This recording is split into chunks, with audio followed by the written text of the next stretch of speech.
paano ayusin kung full storage na po ang inyong mga Gmail account at hindi na kayo nakaka-receive ng mga email ngayon guys sa inyong mga Gmail account dahil po ito ay full storage. Open lang natin ang Gmail application natin.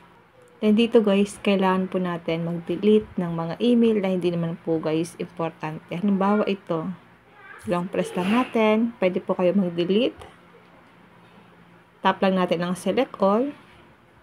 Then dito guys, hanap lang kayo ng mga email na importante sa inyo. I-uncheck lang natin kasi po yung may mga chat dyan, yan ay madi-delete. I-tap mo lang guys ang select all para minsanan po yung pag-delete natin. So hindi na po natin guys kailangan na mag-isa-isa dito. Okay, 50 pieces po agad yung madi-delete yan. Then depende po sa inyo guys kung gusto nyo pong i-select all yan. Okay, dito naman tayo sa social. Tap natin ang 3 lines. Tap natin ang social. Dito guys sa may social, i-delete din po natin guys yung mga email na nare-receive natin na hindi na po siya importante. Ilong press lang natin.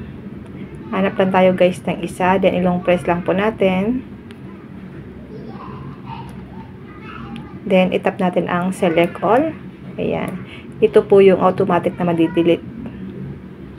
Then, itap lang natin ang select all ulit para minsanan po yung pag-delete natin ng mga hindi na po importante. Ito po kasi nare-receive ko dito guys. Nakakonect po kasi ito sa messenger ng anak ko. So, kapag may nag-chat sa kanya, nag-notify din po sa email ko yung mga ka-chat niya. Kung sino po yung nagiging ka-chat niya. Ayan. So, kung meron po kayong email dyan na importante, tanggalin nyo lang po yung pagka-check para hindi po siya guys ma-delete. Then, tap ulit natin ang select all. Ayan guys, 50-50 po kasi guys ang pagpili niyan. Ngayon, kapag meron pa, tap ulit nyo ang select all. Ayan, meron na tayong 250 na i-delete dito. Then, itap lang natin itong isa. Then, itap na po natin guys ang delete icon sa taas para po ma-delete na siya permanently. Isa ito sa dahilan kung bakit po nagiging full storage ang ating mga Gmail account. Ngayon, tap ulit natin ang 3 lines.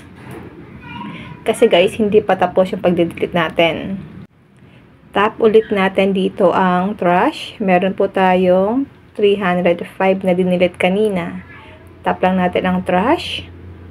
Then dito guys, itap natin itong empty trash now. Kasi po madi-delete ito permanently after 30 days. So gusto na natin siyang i-delete. Tap lang natin ang empty trash now.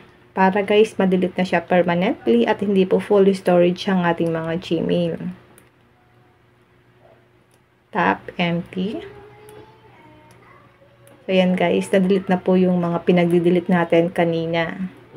So ito po yung second step na gagawin natin. Hanapin lang po natin ang photos. Tap lang natin ang photos. Dito guys, kailangan po naka-turn off ang backup. Kasi guys, kapag naka-turn on po kasi ang backup dito, yung mga photos natin sa gallery, mapupunta rin po siya dito guys. So, doble-doble. So, kailangan po guys, i-turn off natin ang backup dito sa photos para hindi po siya nagba-backup yung mga photos or video sa ating mga gallery. Para hindi po na full storage ang ating mga Gmail account. Ganun lang po kasimple at kadali kung paano po natin lilinisin kung full storage na po ang ating mga